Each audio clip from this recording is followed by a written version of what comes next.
सलाम, नमस्ते, सत श्री अकाल। मैं हूं रजा और आप देख रहे हैं दोस्तों रजाग्राफी की नेशनल प्राइम टाइम रिपोर्ट, जिसके अंदर हम कोशिश कर रहे हैं जल्द से जल्द आपके सामने और भी कम वक्त में बड़ी बड़ी खबरें दिखाने की।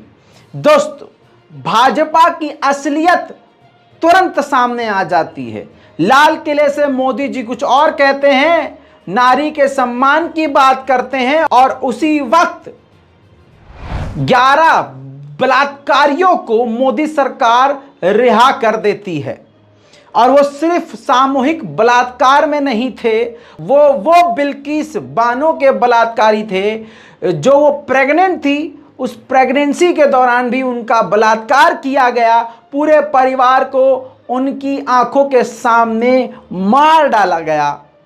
और ऐसे अमृतकाल में तो पता ये चला, ये जो अमृतकाल चल रहा है, ये सिर्फ मोदी जी के चाहने वालों का और भाजपाइयों और संघ का, यानी इन सबको छोड़ दिए। सिंपल जबान में मुसलमानों के खून के प्यासों का अमृतकाल है और ये अमृतकाल मुस्लिम महिलाओं के बलात्कारियों के लिए साबित हुआ है। दोस्तों, मोदी जी ने लाल किले से क्या कहा वो आपने सुना, और उसके बाद जो मैंने आपको बिल्किस बानो के बारे में बताया। हालांकि इस मुद्दे पे अभी 1 मिनट बाद बात करें, लेकिन शुरुआत यहाँ से मैं करना चाहूँगा कि आपको मालूम नहीं है मोदी जी ये कह रहे हैं और दूसरी तरफ मोदी जी के ही मंत्री महिलाओं का खुलकर अपमान कर रहे हैं। नीतीश कुमार बिहार के जो सीएम हैं, जिन्होंने बीजेपी को जोरदार तगड़ा झटका दिया है, उनको निशाने पर लेते हुए बीजेपी के नेता ने सीधी सीधी बात करते हुए मोदी जी के मंत्री ने महिलाओं का एक बार फिर से अपमान किया है। और उन्होंने कहा है कि जैसे लड़कियां बॉयफ्रेंड बदल लेती हैं जब मर्जी, जी हाँ, जब उनका मन करता है वो बॉयफ्रेंड बदल लेती हैं, वैसे ही नीतीश कुमार किसी का भी जब मर्जी हाथ पकड़ लेते हैं और किसी का भी जब मर्जी हाथ छोड़ देते हैं। दोस्तों, बयान सुनिए। में थे, यहाँ बिहार में खेल हो गए। हाँ, लालू यादव फिर बढ़ के भैया बन गए। वहाँ पर एक ने बड़ी अच्छी बात कही, मुझे लगता है कहना चाहिए या नहीं कहना चाहिए। जब मैं विदेश में था, जिस दिन बिहार की सरकार बदली, तो एक ने बोले ये तो हमारे यहाँ होता है, बोले बॉयफ्रेंड कभी भी बदल लेती लड़की।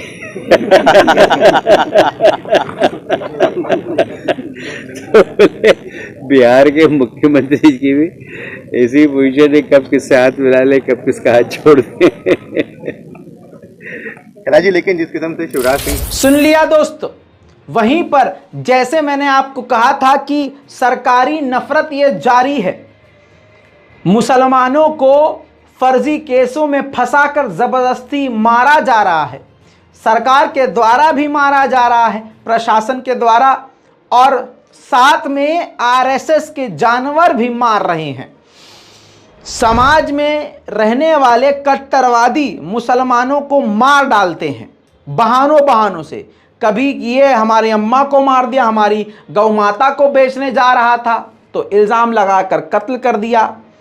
अब दलितों का भी कत्लेआम शुरू हो चुका है। अब जिन लोगों की अभी तक आंखें बंद हैं, याद रखना, तुम चुप हो और चुप ही रहो, और कुछ दिन बाद देखना तुम्हारे ही परिवार और तुम्हारे खानदान में से ही तुम्हें भी मारना इसी तरह से शुरू कर दिया जाएगा। चुप रहो, कोई बात नहीं है। दोस्तों, लव जिहाद का एक फर्जी मामला जबरदस्ती किस प्रकार से बनाती है ये, हाँ, प्रशासन और उत्तर प्रदेश पुलिस, एक मामला सामने आया है।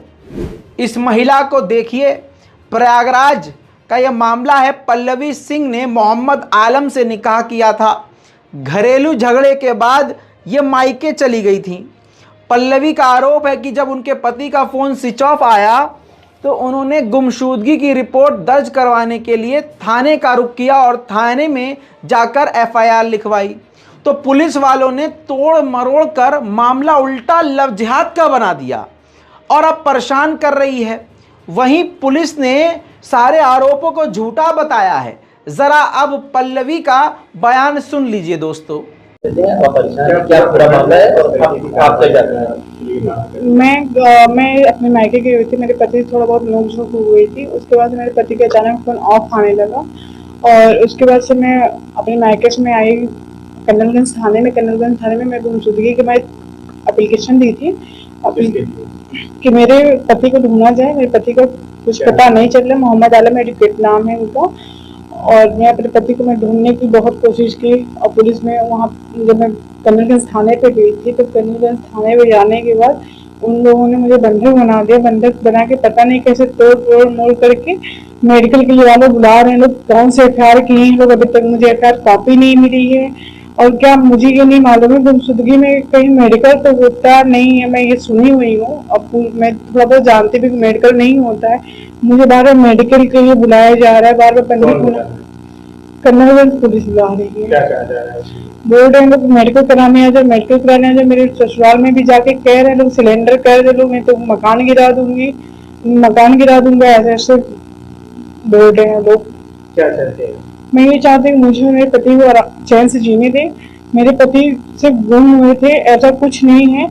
और मैं जानती थी कि मेरे पति मुस्लिम है, मैं ठाकुर हूँ। वो लोग जानबूझ के पता नहीं क्या क्या ऐसे कर दी। मुझे अभी तक कुछ पता भी नहीं है कौन से एफआईआर हुई है कौन, और मुझे कॉपी भी नहीं मिली हुई है। क्या चाहते हैं? मैं आदित्यनाथ योगी जी से मैं ये चाहती हूँ कि हम लोगों को चैन से जीने दे और पुलिस जो कन्नलगंज के हम लोग को प्रताड़ित ना करे। नहीं तो मैं और मेरे पति हम दोनों लोग आत्महत्या कर लेंगे। हम लोग नहीं जिएंगे, हम लोग ऐसी जिंदगी नहीं जी पाएंगे। जो सच रहता है उसको पुलिस कभी नहीं लिखते हैं लोग। जब वो फैमिली की थोड़ी बहुत लड़ाई हुई तो तोड़ मोड़ के पता नहीं क्या क्या एफआईआर किए हैं लोग। मुझे अभी तक कुछ नहीं पता है। पूरा नाम बता दीजिए। मेरा नाम पल्लवी सिंह है। मेरे पति के नाम मोहम्मद आलम है। कोई दिक्कत नहीं है आपको उनसे बात करने में? नहीं, मुझे कोई दिक्कत नहीं। मेरे पति हमारे साथ हमेशा रहते हैं, मेरे साथ हमेशा देते हैं। कब शादी किया था? मैं फरवरी में की थी। हम लोग की लव स्टोरी बहुत ज्यादा सालों से चल रही थी जी। दोस्तों, दैनिक भास्कर की रिपोर्ट देख लीजिए। महिला का ये साफ साफ कहना है कि अगर प्रशासन मुझे इसी तरह से परेशान करेगी तो मैं आत्महत्या कर लूंगी। बाकी रिपोर्ट में आपने उनकी मांग सुनी कि उनको और उनके पति को आज़ादी से जीने दिया जाए, अकेला छोड़ दिया जाए, परेशान ना किया जाए। और किस तरह से फर्जी केस इन पर उल्टा लगाया जा रहा है आपने सुन लिया। इस रिपोर्ट में देख लीजिए, आत्महत्या तक करने के लिए वो बेचारी लड़की मजबूर हो गई है। वहीं पर आपकी स्क्रीन पर ये प्रयागराज पुलिस का अपडेट देख लीजिए। पुलिस कह रही है कि पल्लवी सिंह पुत्री स्वर्गीय बंग बहादुर निवासी ग्राम असरेठर पिपलौरी थाना उभाव जनपद बलिया द्वारा स्वहस्ताक्षरित लिखित तहरीर देकर दिनांक 13/8/22 को थाना कर्नलगंज पर अपने कथित पति मोहम्मद आलम तथा ससुराल वालों के विरुद्ध सामूहिक दुष्कर्म का अभियोग पंजीकृत कराया है।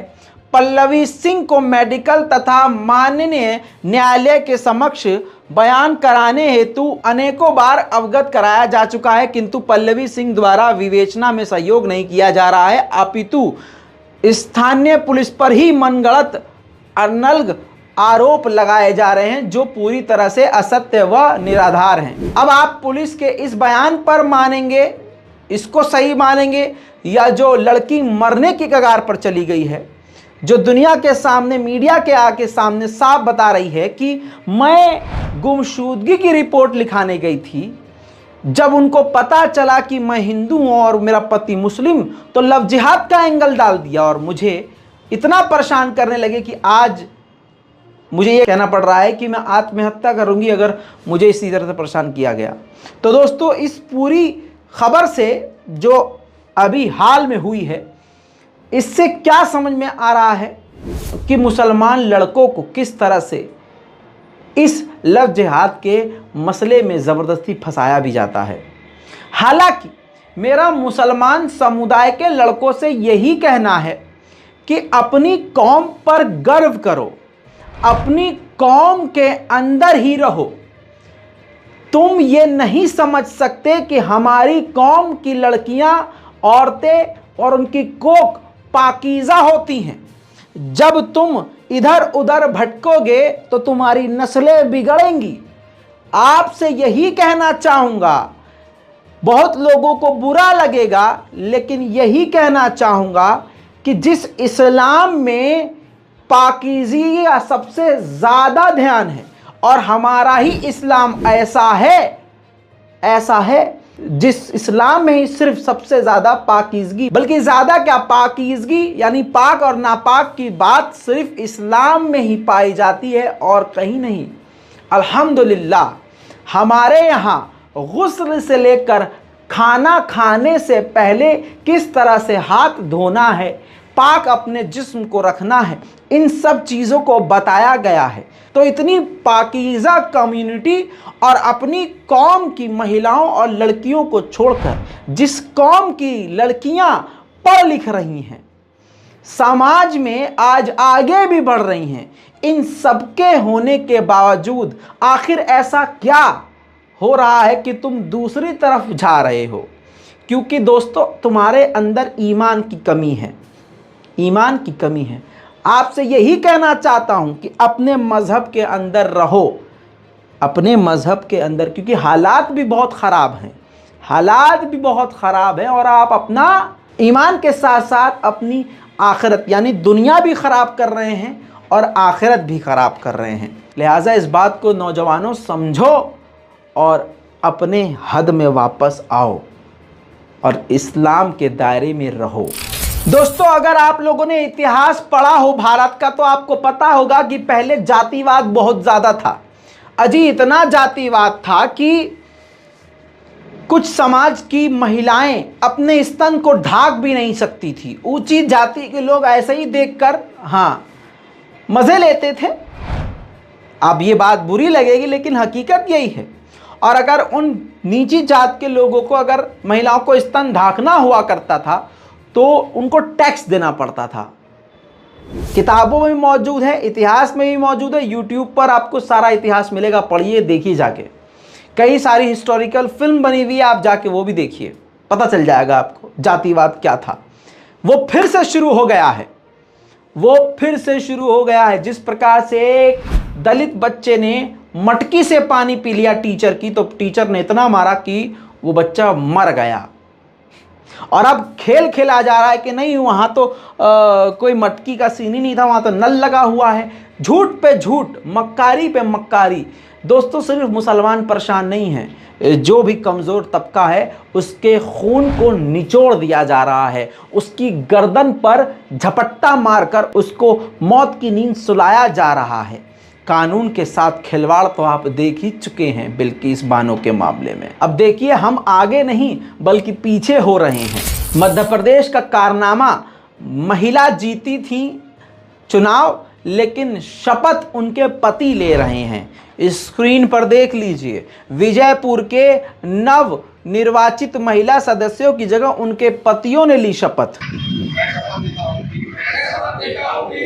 मैं किसी द्वारा स्थापित भारतीय संविधान के प्रति सच्ची श्रद्धा और निष्ठा रखूंगा। मैं भारतीय संप्रभुता और अटूट रहूंगा।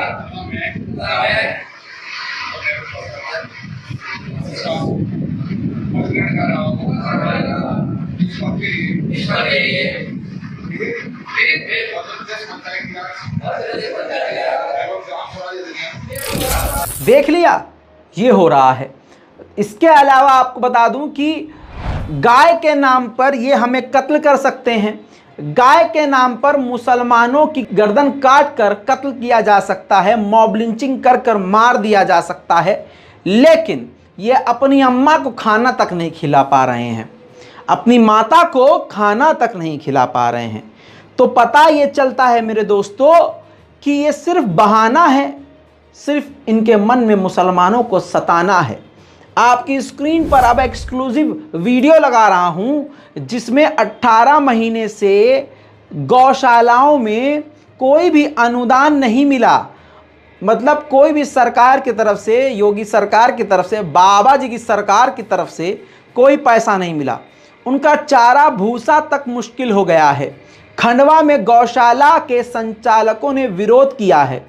याद दिला दूं कि गायों का यह हाल एक ऐसे प्रदेश में है जहां गायों की सेवा के लिए गौ कैबिनेट बनाई गई है। आपको यकीन नहीं होगा, मेरी आवाज सुनते रहिए, गौ कैबिनेट बनाई गई है जहां का यह मामला है। अब समझिए, गाय के नाम पर खून बहा सकते हैं लेकिन गायों को खाना नहीं खिला सकते। सुनिए।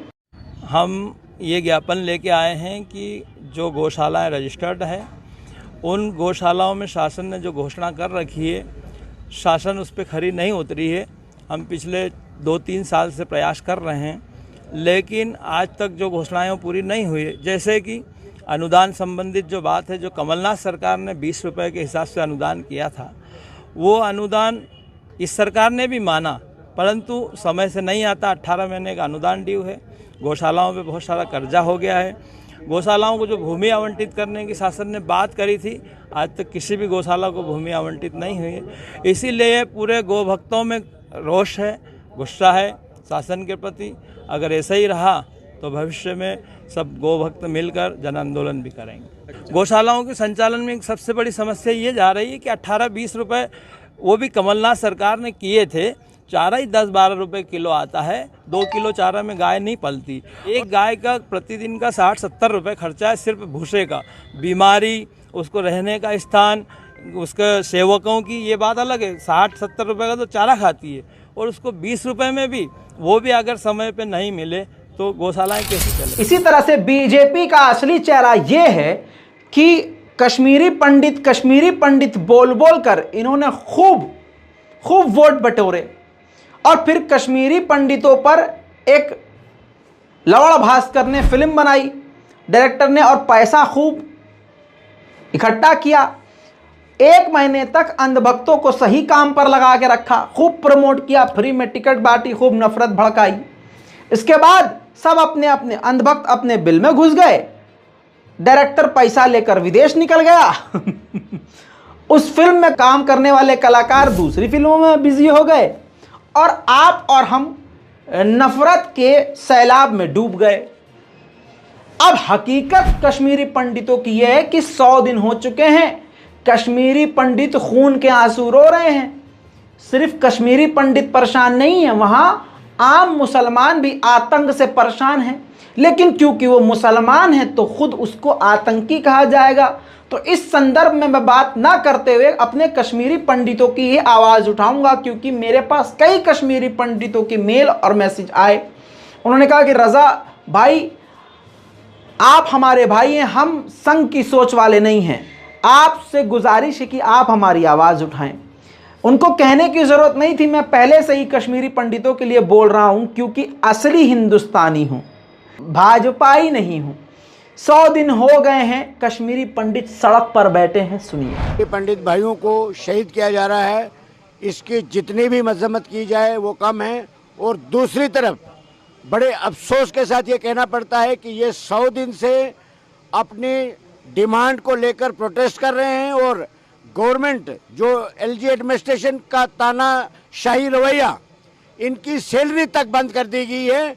ये इसकी हम कड़े अल्फाजों में मजम्मत करते हैं और हम ये डिमांड करते हैं कि इनकी सिक्योरिटी प्रॉपर इनको प्रोवाइड की जाए और ये जो डिमांड करते हैं जम्मू में, इनको बाकायदा तौर पर यहाँ पर ड्यूटी इनकी लगाई जानी चाहिए। दोस्तों, इसके अलावा आपको बता दूं, मध्य प्रदेश का मामला है। बैदुल कादिर नाम के एक मुस्लिम व्यक्ति ने फेसबुक पोस्ट पर हिंदुओं के भगवान देवी देवताओं को आपत्तिजनक बात बोल दी। जैसे ही उसका वो पोस्ट वायरल हुआ, तुरंत मध्य प्रदेश की पुलिस ने उसको गिरफ्तार कर लिया और जेल में ठूस दिया। इसके बाद आपको बता दूं, जब पुलिस ने कार्रवाई कर दी तो हिंदू संगठनों ने, वहां के हिंदुओं ने मांग करी कि उसका घर तोड़ दिया जाए। लेकिन ऐसा कोई कानून नहीं था और ऐसा कोई मतलब भी नहीं था। जब गिरफ्तार कर लिया गया तो बात वहां पर कानून की आ जाती है, वो कोर्ट में मामला चला गया। लेकिन जब वहां के हिंदुत्व संगठन को सुकून नहीं मिला तो वो खुद ही उसके घर पहुंच गए। आपकी स्क्रीन पर देखिए, उसके पूरे घर को तोड़ दिया गया, गिरा दिया गया, सामान मकान को लूट लिया गया, कीमती चीज़ों को वहां से लूट लिया गया अब बहुत सारी तस्वीरें हैं, लेकिन यही देख लीजिए कि पूरी तरह से घर को बर्बाद कर दिया गया। यह गैर कानूनी था, इसकी कोई ज़रूरत नहीं थी। जब गिरफ्तार किया जा चुका है वो शख्स और उसको अब सज़ा मिलनी ही मिलनी है। लेकिन आपको बता दूं कि किस प्रकार से बिल्डोज़र चलाने की बात कही थी और सरकार ने जब बात नहीं सुनी, प्रशासन ने ये बात नहीं मानी और कह दिया कि हमने उसको गिरफ्तार कर लिया, इसमें बिल्डोज़र का कोई रोल नहीं है, तो खुद ही मकान को तोड़ना शुरू कर दिया। तो इससे आप क्या समझते हैं? इससे आपको ये समझना चाहिए कि जो बिल्डोज़र बाबा बनाए गए हैं, बिल्डोज़र की तस्वीर बनाई गई है, वो इसीलिए बनाई गई है कि बस मुसलमानों के ख़िलाफ़ इसका इस्तेमाल करना है। अगर मुसलमानों के ख़िलाफ़ आप बिल्डोज़र नहीं चलाओगे तो हम खुद चला लेंगे, हम खुद ही तोड़ देंगे। इससे ये पैगाम जाता है। पहले ये वीडियो देखिए। जाना है आप वीडियो बनाया ना।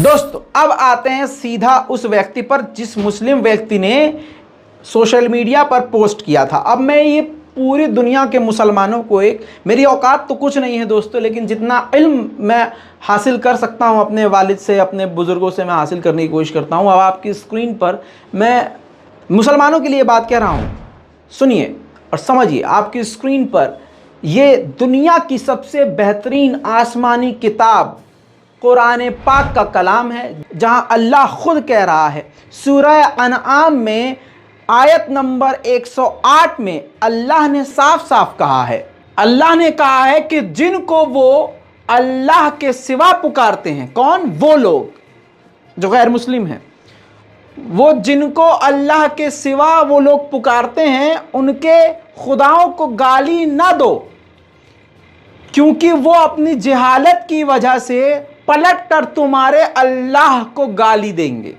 समझिए, कुरान यानी हमारा परवरदिगार साफ इनकार कर रहा है कि हमें दूसरे के खुदाओं को, दूसरे के धर्म को, मजहब को नहीं कोसना है, बुरा नहीं कहना है, गाली नहीं बकनी है।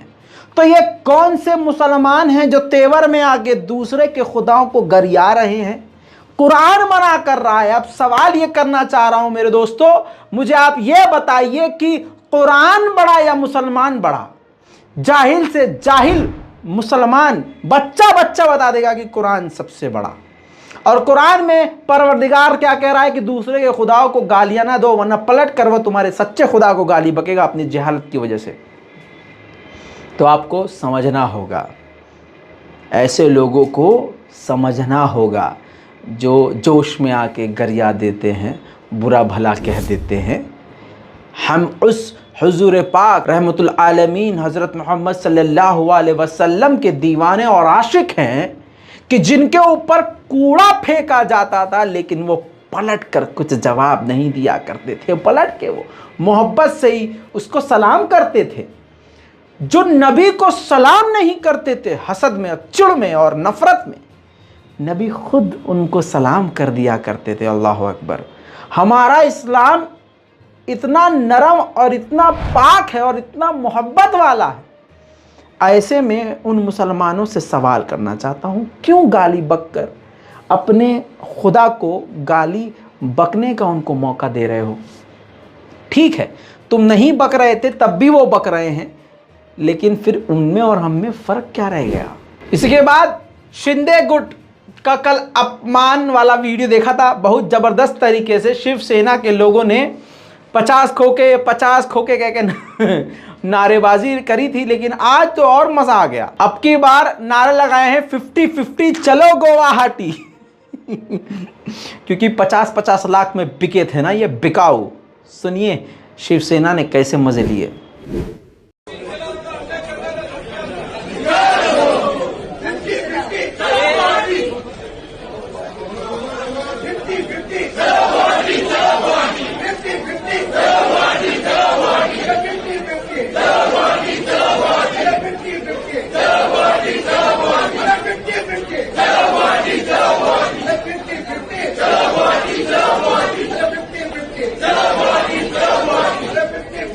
चलो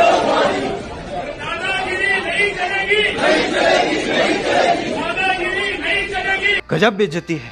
वहीं बीजेपी का असली चेहरा सामने आया है और इस खबर को, जो मैं खबर बताने जा रहा हूं, सभी गोदी मीडिया के पत्रकार प्रवक्ता खामोश बैठे हैं। सन्नाटा है भाई साहब। शहनवाज हुसैन बीजेपी के सीनियर नेता, मुसलमान हैं लेकिन भाजपाई हैं, जमकर बीजेपी के जबरा फैन और आशिक मोदी रहे हैं, अभी भी हैं।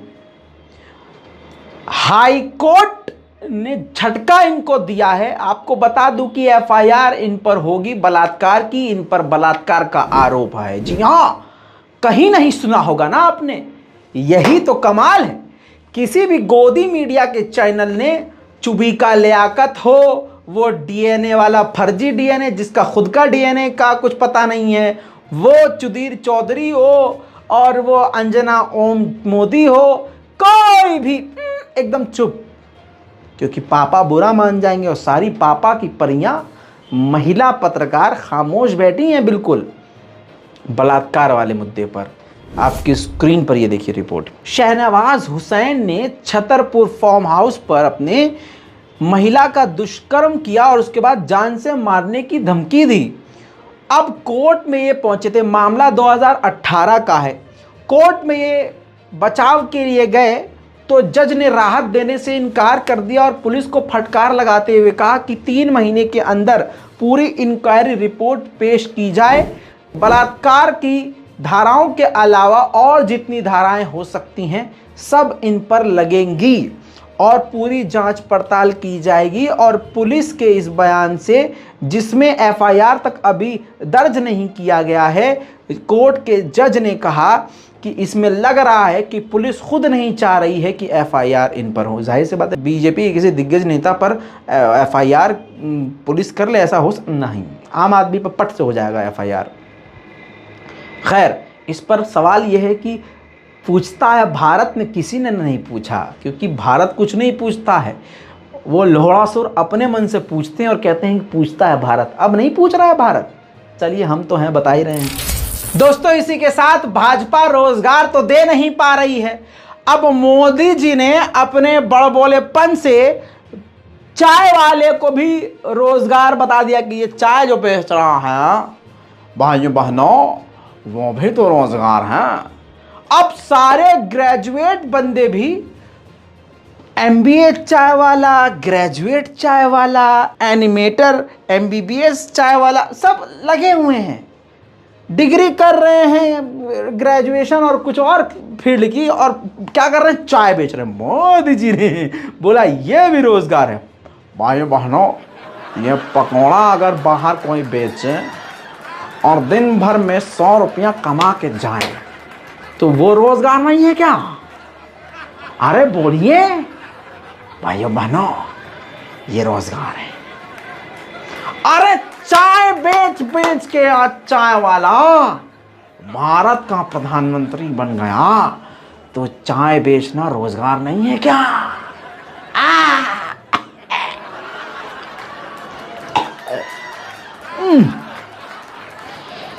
मोदी जी के नक्शे कदम पर चलते हुए बहुत सारे युवाओं ने अपने आप को चाय बेचने वाला बना दिया। सोचा कि हम भी शायद आगे जाके मोदी जी बन जाएंगे। इसी लाइन में एक चाय वाली पटना की बड़ी फेमस हुई थी। ये तस्वीरें आपके सामने हैं।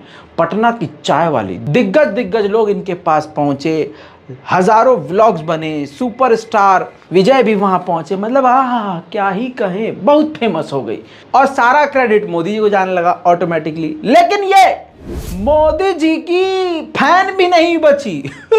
मोदी जी के नक्शे कदम पर भी चलने वाले आज बच नहीं रहे हैं, क्योंकि मोदी है तो मुमकिन है।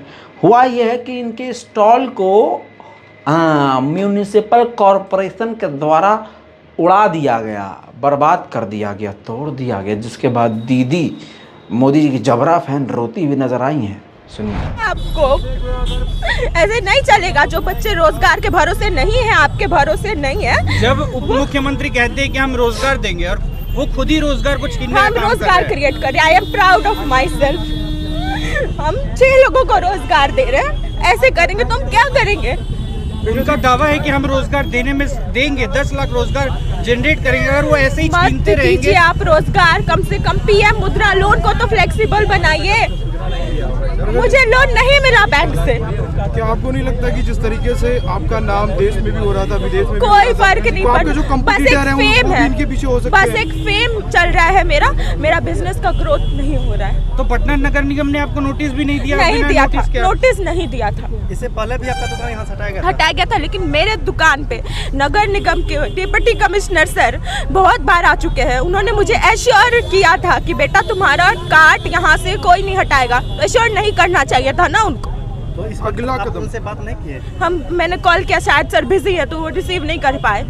अगला कदम आपका क्या होगा इस पर? मुझे स्टोर चाहिए। अब हम कल तक कुछ नहीं बोलते थे ना, हम खुद के भरोसे थे ना। आज हमको सरकार से चाहिए मदद। एक स्टोर चाहिए मुझे परमानेंट। रोजगार दे नहीं सकते बेचारे, जो खुद रोजगार बना रहे हैं उनसे भी घसीट लिया जा रहा है कि हम भक्त बना रहे हैं, अपने बेरोजगार टीम खड़ी कर रहे हैं, 2-2 रुपए में ट्वीट कर रहे हैं, तुम रोजगार दे रहे हो। दोस्तों, इसके अलावा जैसा मैंने आपसे कहा कि हम आगे बढ़ने के बजाय पीछे जा रहे हैं। अब आप सोच के देखिए, आपकी स्क्रीन पर इस वीडियो को मैं दिखाना चाहूँगा। थोड़ा थोड़ा आपको ऑडियो भी सुनाई दे रहा होगा। कॉपीराइट के चलते मैं आपको पूरा साउंड नहीं सुनाऊंगा, लेकिन मध्य प्रदेश का ये मामला है। 17 साल की युवती के हत्या की गुत्थी सुलझाने के लिए बाबा के पास छतरपुर पुलिस पहुंच गई। बाबा के ज्ञान के आधार पर बिना जांच और सबूत के जो लड़की मृतक थी उसके ही चाचा को गिरफ्तार करके जेल भेज दिया। जब पीड़ित परिवार ने आला पुलिस अधिकारियों को बाबा का ये वीडियो दिखाया, तब एसपी ने 2 अधिकारियों को पद से हटा दिया, सस्पेंड किया। भाई का नाम संजय अहिरवार, बोलो है ना? कुछ नाम है। दोस्तों, अखबार की एक कटिंग भी देख लीजिए, समझ रहे हैं, दर्जनों जगह खबर आई है। अब दोस्तों, इसके अलावा मैं आपको अब पुलिस का ही बयान सुनाता हूं और आप देखिए कि कितना विकास हम कर रहे हैं। देखिए, के लिए एक एएसआई गए हुए थे, एक वीडियो वायरल हो रहा है, हत्या का खुलासा करवाने के लिए पहुंचे थे। क्या है मामला, क्या कार्रवाई बनती है? ये वीडियो सामने आया था पंडोकर सरकार के फेसबुक पेज वाला। इस वीडियो में जो एएसआई दिख रहे हैं उनको अभी तत्काल प्रभाव से निलंबित कर दिया गया है और इसकी जांच की जा रही है एसडीपी के। सर, कौन है जो दिख रहे हैं, उनका नाम?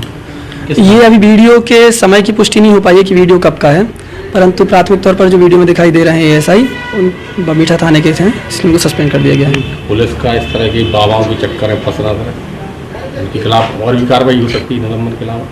प्राथमिक तौर पर यह व्यक्ति की निजी आस्था का विषय है, लेकिन फिर भी जो वर्दी में और पदीय कर्तव्यों के साथ वो किया गया है, इस आधार पर निलंबित किया गया है। सर, थाना प्रभारी पे कोई जांच हो सकती है क्योंकि थाना क्षेत्र का मामला है? थाना प्रभारी को अभी लाइन अटैच किया गया है इस मामले में। ये तो हाल है मेरे दोस्तों, ये हाल है। हम विकास ऐसे नहीं कर रहे हैं, विकास ऐसे कर रहे हैं। आपको बता दूं, ये तो कुछ भी नहीं है। मध्य प्रदेश के ही सीएम साहब का मामला देख लीजिए। ये देखिए, ये है सीएम साहब का हाल। वो बाबा जो कौवा वाली बोलते हैं, आए दिन का वीडियो वायरल होता है, बिल्कुल हंसी वाली वीडियो जो खुद एक मजाक की तरह है। आपको बताऊं, उनके चरणों में सीएम तो अंधविश्वास की सरकार झाड़ फूक, काला जादू तो खुद मोदी जी भी करने लगे। अब काला कपड़ा पहन के ये काला जादू भाई बहनों, बताइए, भारत के प्रधानमंत्री खुद जादू टोने की बातें कर रहे हैं और दूसरों पर इल्ज़ाम लगा रहे हैं जादू टोनों का, और उनकी ही सरकार के मंत्रियों का ये हाल है, प्रशासन का ये हाल है। अब आते हैं दोस्तों बिल्किस बानो के मुद्दे पर। बिल्किस बानो कौन है, क्या है, अब तक जिनको नहीं पता था उनको भी पता चल चुका है, लेकिन बीजेपी का असली चेहरा आपको यहाँ देखना है और समझना है और आपको अपना भविष्य तय करना है। दोस्तों, जो दलित हैं, जो खुद हिंदू भी हैं लेकिन ब्राह्मण जाति से नीचे माने जाते हैं, उनको भी इस चीज़ को समझ लेना चाहिए। बिल्किस बानो कौन है? सिंपल भाषा में उनके पूरे परिवार को कत्ल कर दिया गया उन 11 से 12 व्यक्तियों के द्वारा, और फिर उनका सामूहिक बलात्कार सबके सामने किया गया और उनके बच्चे को भी मार डाला गया। और ये सबूत के साथ साबित हो गया, वो 11 लोगों को उम्र कैद हो गई, लेकिन बीजेपी सरकार ने उनको इस अमृतकाल में 75वें अमृतकाल में आज़ाद करवा दिया। समझ रहे हैं? अब इसी पर सारी दुनिया से थू-थू हो रही है भारत सरकार पर और भारत का सर नीचा हो रहा है। वहीं पर अब बीजेपी की असलियत सामने आई है। BJP MLA C K Rao ji ने कहा है कि वो 11 लोग ब्राह्मण थे, व्यवहार अच्छा था, जेल में वो अच्छे से थे, तो जेल में रखने का क्या फायदा, वो ब्राह्मण थे। जस्टिफिकेशन क्या दिया कि वो ब्राह्मण थे, ऊंची जाति के थे, तो छोड़ दिया गया भाई। अब आपको समझना होगा, लेकिन उससे पहले आप वो बीजेपी का असली चेहरा देख लीजिए। भूतकाल की जो कार्यवाही है, उसके फैमिली के मेंबर के जो कोई एक्टिविटी है वो बहुत अच्छी थी, ब्राह्मण लोग थे, और वैसे भी ब्राह्मण के जो कुछ है उसके संस्कार भी बड़ा अच्छा था, इसलिए किसी को मतलब के गुने में डाल के उसको पनिशमेंट करने का बद इरादा भी हो सकता है। तौबा तौबा, ये हाल है। मुसलमानों से जो नफरत मैं 1 साल पहले बता रहा था कि एक दिन ऐसा आएगा कि बलात्कारी खुला घूमेंगे। मेरी बात किसी को याद हो तो मेहरबानी करके नीचे कमेंट कीजिएगा। मैंने कहा था और दिखाया भी था कि इन्हीं संघियों में से ऐसे ऐसे लोग थे जो मीडिया को इंटरव्यू दे रहे थे कि अगर आदेश हो हमारे गुरु का तो हम प्रेग्नेंट मुस्लिम महिलाओं का पेट चीर कर उनके कोख से बच्चा बाहर निकालकर उनकी गर्दन काट दें। ये बयान था और उसी के नक्शे कदम पर ये चल तो दिए हैं। जो कातिल थे ऊपर से बलात्कारी, क्योंकि वो ब्राह्मण हैं तो उनको छोड़ दिया गया है। ये है भारत, मोदी का नया भारत। उस बिल्किस बानो से पूछिए कि उसका हाल क्या है। स्क्रीन पर छोटा सा लगा रहा हूं, बयान तो काफी लंबा चौड़ा है, लेकिन समझिए। दोषियों की रिहाई पर बिल्किस बानो ने कहा कि 20 साल पुराना सदमा फिर से कहर बनकर टूटा। जब मैंने सुना कि 11 अपराधियों ने मेरा पूरा जीवन नष्ट किया, मेरे परिवार को ख़त्म किया, वो सब रिहा कर दिए गए हैं, अब वो आज़ाद घूम रहे हैं, ये सुनने के बाद मैं सुन्न हो गई हूँ। दोस्तों, सारी महिला पत्रकार पूरे देश के इस वक्त एक बड़ा तबका है वो खामोश है, और उनकी खामोशी आपको जगाना चाह रही है, आपको चीख चीख कर कह रही है कि देखो हम खामोश हैं, क्योंकि वो मुसलमान थी और मुसलमान का बलात्कार करना ही और करवाना ही आज बीजेपी की सरकार में पुण्य का काम है। बीजेपी सरकार उनसे खुश होती है और हो सकता है इनको जल्दी ही कैबिनेट में बिठा दिया जाए, संसद में बिठा दिया जाए, चुनाव लड़वाया जाए। महुआ मित्रा ने जो बात कही है आपकी स्क्रीन पर है।